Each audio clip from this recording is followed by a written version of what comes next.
So hello everyone, this is Javiera for 1133 podcast, and today I'm with Luke Brown. Before starting this interview, I want to share with you how this amazing, I would say, character have come to my life. I was thinking one day about these amazing people that can paint in a very creative way, like art. And I went to a friend's house and I suddenly saw on the walls these amazing conscious paintings, and I was super curious about that. So I met him and I was wondering how he could be able to paint all those wonderful paintings. And I asked him, do you travel interdimensionally? And he said yes. So that was enough for me to got my attention, and this is why we are actually meeting now, and we are going to be exploring about different topics which are related to his work, but also we might tap into different, subjects. Yes. So hi, Luke. Thank you so much for being here. Yeah, thank you. Well, this is a great opportunity. Happy to share my inner world with the outer world. Interdimensionality, is that Yes. that's the subject? Well, I've lived my life as a working, supported artist, supported by my creative output for most of my life. I had a pretty dramatic awakening to my full creative potential when I was a teenager. I grew up in a really supportive household with artist parents. My father's a musician, my mom's an artist, so it wasn't a big stretch of the imagination to decide to devote my life to being an artist, but it was something that was really dramatically awakened when I was 17. I had a psychedelic experience that really affected me profoundly, to say the least. I mean, it was not a casual experience. It wasn't something that just involved a lot of colors and lights. It was something that opened me up to a depth of purpose and coming into alignment with a higher reality, a higher directive that was informing my artwork. It was informing my life. Yeah, it really revealed itself quite dramatically to me as a teenager, and it set me on a course that was quite confidently affirmed that I could do this, and it opened me up to a higher vibrational reality that's informing all observable phenomena. And I had really strong visions with the psychedelic experience. Like, I really could see with my inner eye, as clear as day, the interrelatedness of all things, and that there is some kind of sentient awareness in the field of consciousness that is accessible and is interactive when you open yourself to it. And so this relationship with this sentient awareness was informing and defining my artwork. And it was reinforcing that I had some kind of duty or task that was being assigned to me that I needed to fulfill in this lifetime with visual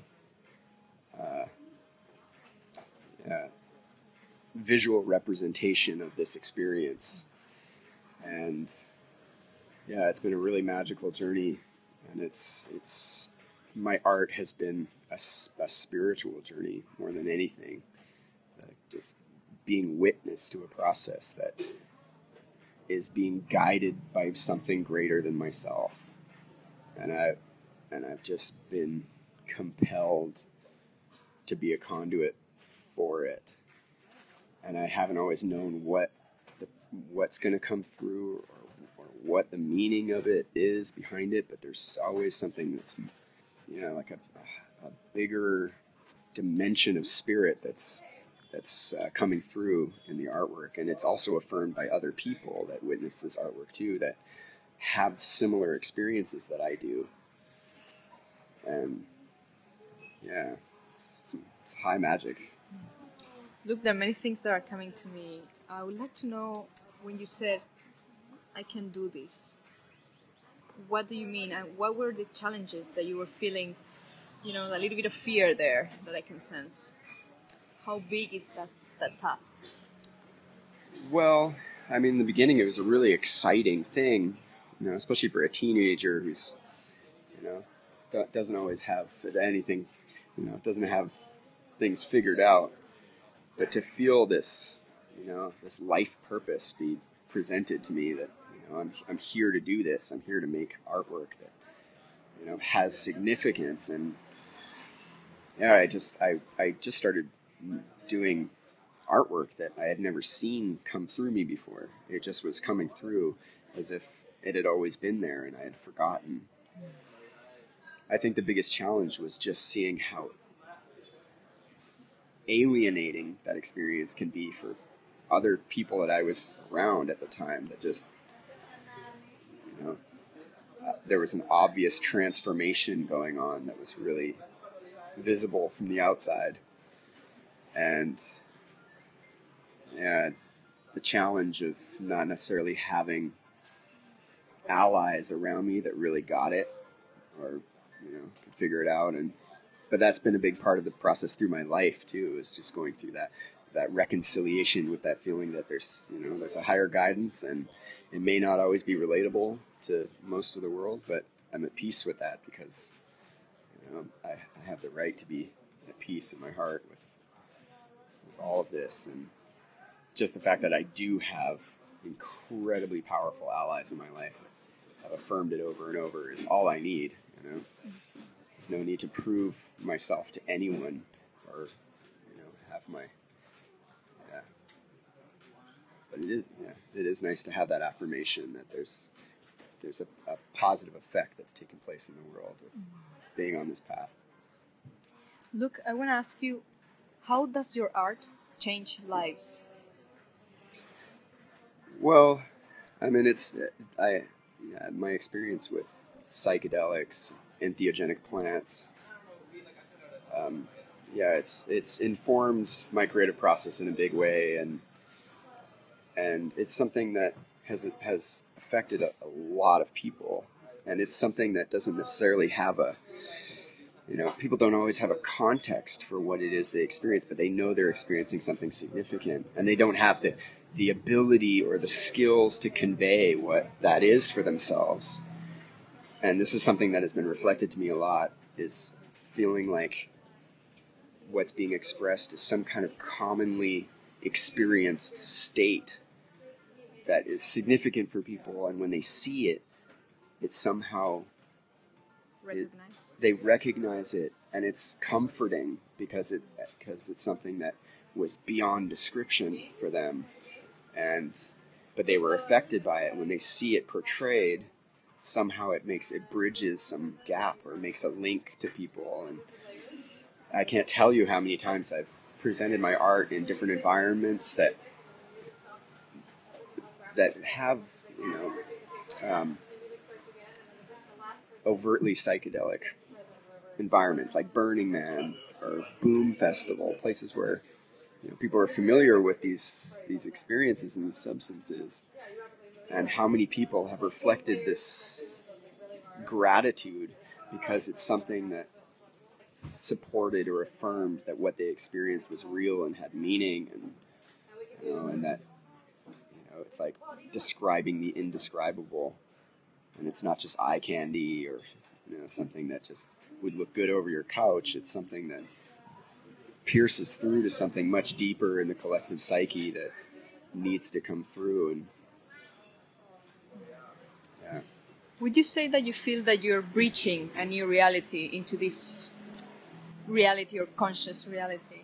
Yeah, I do. But I don't think it's a new reality. I think it's an always been reality. And I've had some, profound is such an understatement when I describe some of the experiences that I've had that have remained with me for life and have been the reference point for every moment from this point on. The feeling that we are truly one consciousness, and that there is one consciousness that's informing all phenomena, including our own experience and our own perception and consciousness, is connected to this one consciousness. And yeah, it's something that I keep returning to, and there's a space in the deepest core of myself, in the deepest point of surrender in my own heart, that is united with all life everywhere. And I've encountered this presence enough times, and I know the feeling in my body that I am unconditionally supported by all of creation, and there's nothing that I could possibly do to change the unconditional love of the universe. And having encountered that enough times in my life, no matter what circumstances I'm in or what challenges I encounter, my body and my heart and my mind have a reference for that state and that experience. And it may not be able to invoke the feeling, but my body has a memory of it. My heart has a memory of it.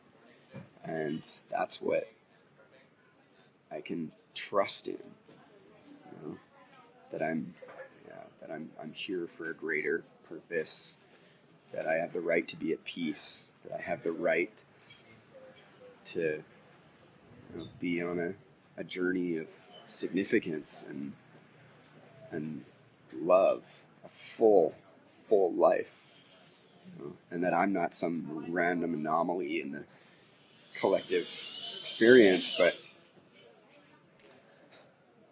but every single one of us has the potential to be that. You know, no one is exempt from that. Everyone has the right to be the highest potential of their being. And whatever we can do to remove the layers that stand in the way of that highest potential, we all have the means and the skills within us to do that. It takes a lot of courage, though, and it takes surrendering to some kind of higher power in order to really, it takes humility. Not everybody's willing to go there. Yes. But when you do, the rewards are infinite. Can you share with us one or two moments where you went into that surrender, Well, there's one experience that really, with all of these journeys that I've been on and experiences and ceremonial settings with ayahuasca, peyote, entheogenic plants, I had one experience in the Himalayas a couple of years ago that really set it in, and it had to do with it was a significant quantity of LSD that I had taken with a friend who we had been traveling on motorbikes through the Himalayas. We were going to remote parts of Nepal, places where there was really essentially intact remnants of Tibetan culture deep in the Himalayas, and we were spending our days in monasteries and then tripping at night, and we had this one experience where we both of us had a very similar experience, and it was we described it to each other of what had happened, and it was almost exactly the same experience, and both of us were really moved by this. And for me, it was like all sense of self and other dissolved. There was no boundary to my consciousness or my personality. There was no boundary to my physical body. It was like the infinite dimensions of my inner world were inseparable from the infinite dimensions of the eternity of space. It was one continuum. And there was such a deep comfort and knowing and a feeling of being at one and being at home, that there was an effortless dissolution into the boundless ocean of eternal love and light, where there was no horizon It was infinite. And within that, there was like a singularity in the center of the mandala that my awareness was moving into what seemingly was like moving at light speed toward the center of the mandala. But there was no moving away from anything or moving towards anything. It was like just omnidirectionally unfolding from the singularity, from pure light consciousness vibrating into infinite density and observing all dimensions, all parallel universes, every possibility of existence, just radiating from this singularity. And within, it was like there was a geometry that was structuring the nature of this diamond mind state. And if you can imagine an infinite number of spokes radiating from this singularity, and each one of those spokes was like a spiral corridor that had a light source just around the corner of this corridor. And it was like moving from darkness into light, eternally moving towards light. But there was a very distinct impression in this space that the distance in space, distance in time, distance between self and other was so apparently an illusion, because all was accessible in the moment and in the now. And any person I've ever been affected by, or I've affected, were instantly accessible as if I was at one with them. And there was nothing to accept, there was nothing to reject, there was nothing to resolve, there was nothing to release, there was nothing to gain. It was a state of pure, unconditional, supportive, life-affirming presence that just removed all doubt and all residual effects of any traumas that had ever been experienced by the personality that is me, was just removed without any resistance. It was as if they weren't even there to begin with. And I could just, I could see clearly with my inner eye that by being in that state of unity consciousness, there's an elevation that happens in one's frequency, or your relationship with the outer world.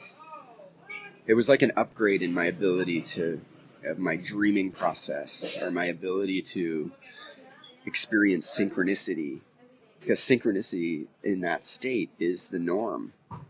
It's when you're at one with all that is, then synchronous unfolding is the byproduct of at oneness. So I could see the more attention was put on being in a state of at oneness, then some of the most jaw-dropping, mind-shredding, unbelievably magnificent, impossible synchronicities would just reveal themselves to show me that there is no distinction between the inner and the outer. It's one continuum of consciousness.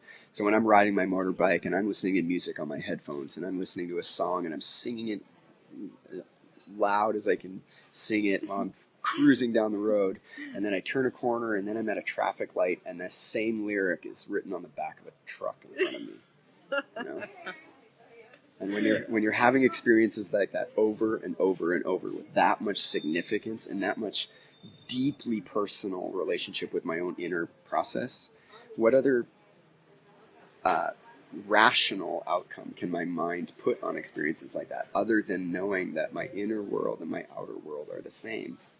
And so whatever experiences I have, whatever people I meet, whatever transpires in my life is an immediate reflection and byproduct of my own inner imagination of myself, which puts that much more emphasis on really paying attention to what I believe about myself and where my thoughts are And are they in integrity? Are they based in love? Really treat that as a discipline. Like, bring your awareness and your attention to your language and how you're perceiving things and how you're describing experiences to yourself. If you can treat it as if we're in a shared collective dream space, then that's how it transpires. We are all co-creative dreaming agents in a holographic imaginatrix of psyche. And everything that's playing out on the world stage right now is a byproduct of everyone's collective imagination of self. It's all playing out now. It's becoming like the inner world and the outer world are merging. And so we're witness to the transformation of consciousness by witnessing all the unconscious shadow material of the collective consciousness becoming so dramatically apparent that it's forcing us to turn inwards and really address who we are and what we believe about ourselves. It's a collective initiation is underway for the entire planet to become aware that there's no pointing your finger outside of yourself. It's about addressing the core of our being and what personal matrix are you subscribing to that is either life-affirming or self-defeating. This is like we're all, every single one of us is going through this, and no one is exempt from that process. So, I'm choosing a fast track to awakening by bringing my awareness to being awake in every moment. When you say being awake in every moment, what exactly do you do in your life that will fast track, that you believe will fast track your shift or your awakening? There's plenty of spiritual traditions that'll attest to processes and means. You can devote yourself to yoga or meditation or all these different practices that have been left behind by essentially Gnostic spiritual traditions of every culture. For me, I could be more disciplined with these things. I could really put things into practice with like a daily meditation practice, and I do apply that, but it's not such a forced discipline. It's more just an integration of a perspective that is a byproduct of experiences that I've had that have changed me forever, that have altered my perception, that cannot be regressed back to sleepwalking. Even if you try. Yeah, and there have been times I've wanted to turn the volume down, but at this stage, it's so much more painful to be a sleepwalker because it'll just make everything that much more difficult if you try to tune it out. Because these things the volume level will only get louder to bring your attention to address what needs to be addressed. And if you're not doing it consciously, your circumstances around you, your life circumstances will make sure you're looking at it. And sometimes that can take the form of extreme challenge, to make sure you're looking at what needs to be looked at. But if you're in a state of radical self-referral, really being aware of your self-imagination, then you can minimize the amount of suffering you create for yourself. This is one of the reasons why, in Vajrayana Buddhism and Dzogchen Buddhist traditions, compassion is so emphasized more than anything, like more than love, more than anything else. Why is it compassion? Why is compassion the one that is like the main event? Because it's a tool that allows for radical transformation if you can see that all things are related to the self, and to have compassion for another as you would for yourself. It allows for an exponential awakening. To be able to forgive yourself and others for all ways that you acted out of ignorance, is one of the most incredibly powerful tools we have for transformation. And yeah, to not be hard on oneself, to just recognize that, that we may have acted out of integrity, but only out of ignorance. But once you see the truth, then you can have compassion and forgive yourself for the times that you didn't see clearly. And when you go through that cycle enough times, then there's certain experiences that you just don't need to have anymore because they don't apply to your imagination of yourself. You won't be creating so much challenge for your life because those challenges don't apply anymore. You've graduated, You don't have to keep looping around in the same stuff. Why is this happening to me? Why is my life falling apart? Why are these people doing this to me? It's like, well, maybe there's something that really needs to be addressed, and once it's addressed and reconciled and overcome with compassion and forgiveness, then those experiences don't apply anymore, and you've moved on. You've upgraded. You've graduated to another dimension of self, and the experiences you'll have, the people you'll draw to yourself, they will be byproducts of what's changed within. Luke, can I ask you what kind of life are you currently creating for yourself? Yeah. Well, it's been simplifying a lot over the last year. I've been really going through a radical process of, I used to travel a lot, and this was part of, the dues that I've been paying for being an artist and traveling around with my artwork. And, I've been a part of festival culture all over the world, representing my artwork, and it's been incredible, absolutely phenomenal. Not a single moment of it is not filled with immense gratitude. But I've been moving into this cycle now where I guess the need to be acknowledged or have my life be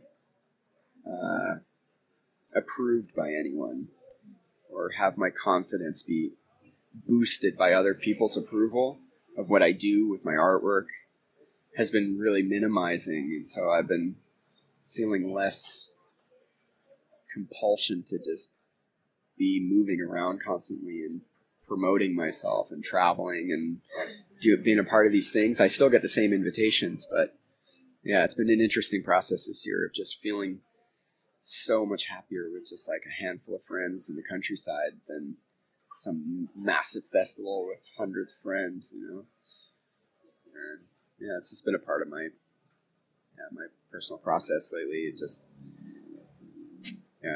feeling fulfilled with so much less. And have you seen that your art has changed since your lifestyle is also changing? Yeah, I feel like I'm in the midst of whatever that transformation is. It hasn't quite reached the other shore. Okay. But I look at a lot of what I've been doing over the last 15, 20 years, and yeah, it's been significant stuff, but I feel like it's also requiring a reinvention and a transformation to reflect whatever process I am currently in the midst of. And so, yeah, I haven't really been as productive as I had been before, just because I just recognize that my state of being is my measure of success, not what I do or produce, but how I feel. And I want to come from a place where the work I do is, a really clear reflection of what that state is, rather than working it the other way around, where my state will be a byproduct of what I do, but just like really coming at it from the inside out. And yeah, it's been interesting times for sure. I'm a very empathic person, and I feel like I'm, just through my experiences, I feel a sense of access to a larger kind of collective mind.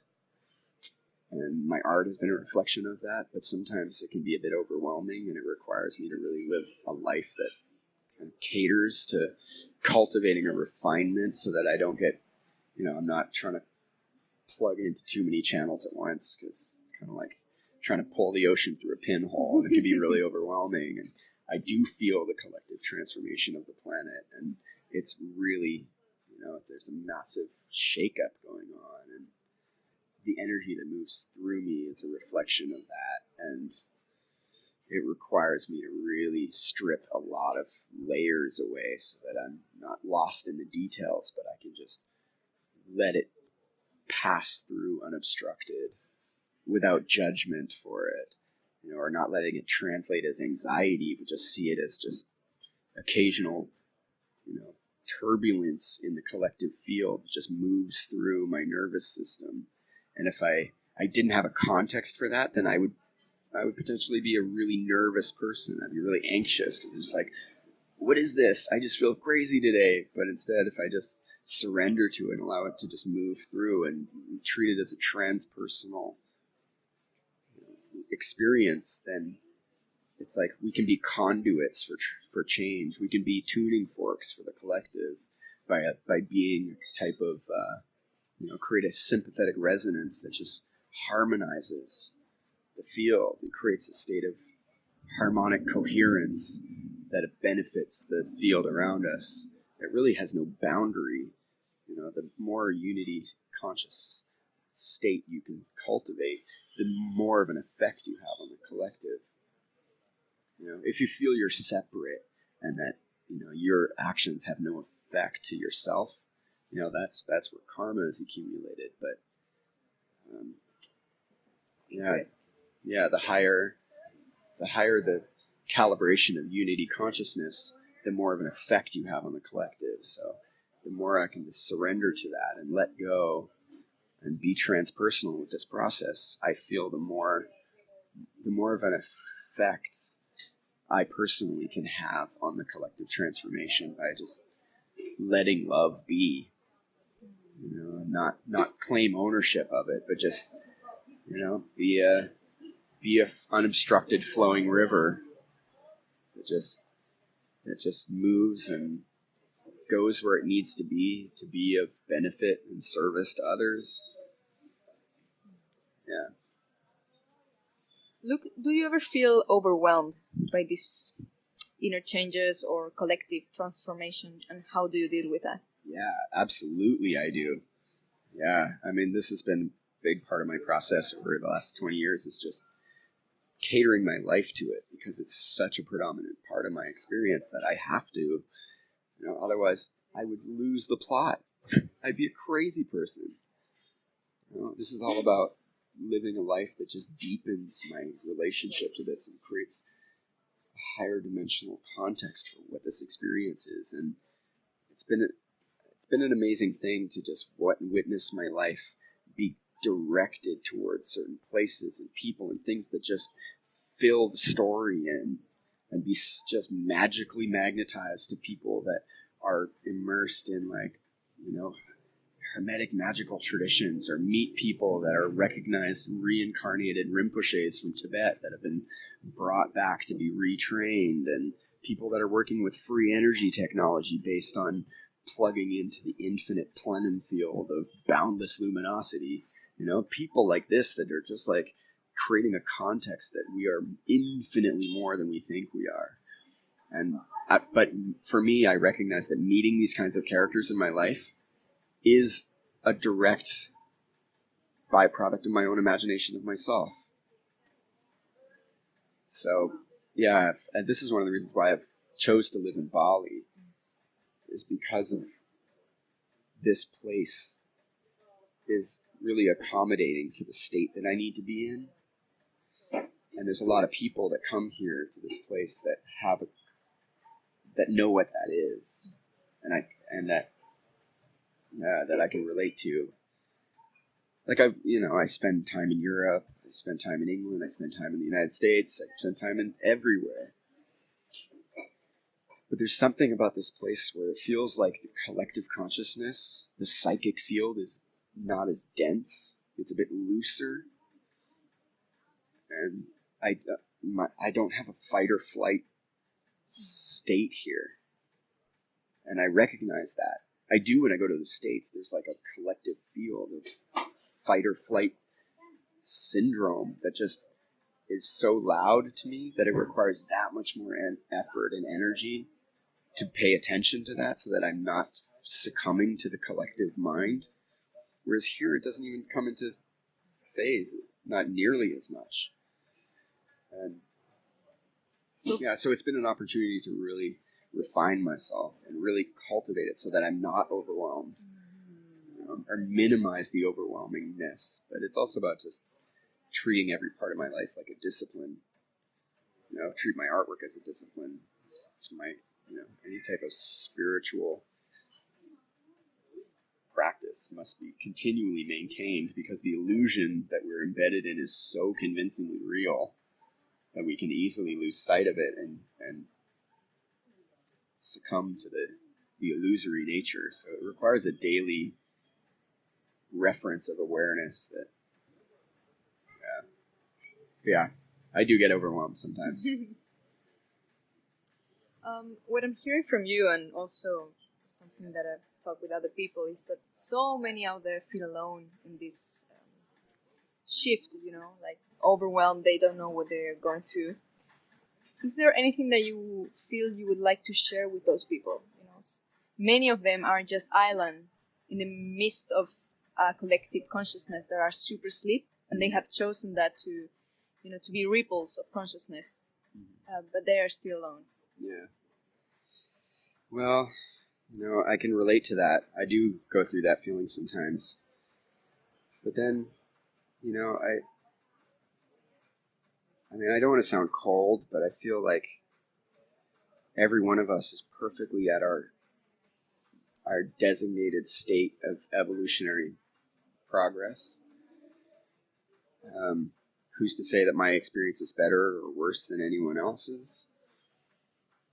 But I feel that whatever's transpiring right now in the collective is we are absolutely at the pinnacle and continuing to be more at the pinnacle of the ultimate opportunity for love and transformation, where the entire scales get tilted towards mass awakening. And we are moving towards that. I know we are. The deepest part of my heart center has affirmed that for me. And I'm so grateful beyond measure that I've been given the opportunity to access this quality of unconditional loving presence that I can refer to and let be my guide. I feel incredibly fortunate that my karma has granted me that, and it really emphasizes that I need to be of service to others with whatever means I have available. And I've treated my art to be that service. But also doing things like this, interviewing and just speaking. And these are things that I need to hear for myself. So thank you for this opportunity for me to have this channel come through so that it can be reaffirmed for me as much as anyone else. This is amazing. Look, like it just transport me into so many high vibrational fields, if you want to put it that way. Good. Mm-hmm. That's the idea. Yes, absolutely. If you would like to share how your art is in service and how can people find you? Well,